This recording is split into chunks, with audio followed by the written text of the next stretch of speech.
Knowledge turbine کے دوستو السلام علیکم۔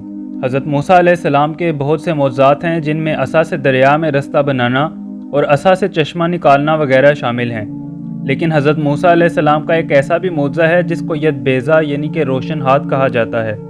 حضرت موسیٰ علیہ السلام کو اللہ تعالیٰ نے جب فرعون کی ہدایت کے لیے اس کے دربار میں بھیجا تو بہت سے معجزات عطا فرما کر بھیجا، اس میں عصا سمیت ید بیضا بھی شامل تھا۔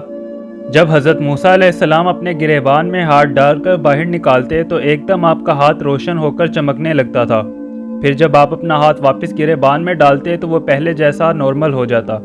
اس معجزے کا قرآن مجید میں بار بار ذکر فرمایا گیا ہے، لہٰذا سورۃ طٰہٰ میں ارشاد ہے، اور اپنا ہاتھ اپنے بازو سے ملا، خوب سفید نکلے گا بے کسی مرض کے ایک اور نشانی، کہ ہم تجھے اپنی بڑی بڑی نشانیاں دکھائیں۔ اسی معجزے کا نام ید بیضا ہے جو کہ عظیم الشان معجزہ ہے۔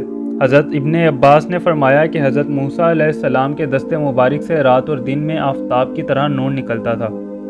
اس کے ساتھ ہی آج کی ویڈیو کا اختتام ہوتا ہے۔ اگر آپ کو ویڈیو اچھی لگے تو لائک کریں، مزید اس طرح کی ویڈیوز کے لیے ہمارا چینل سبسکرائب کریں۔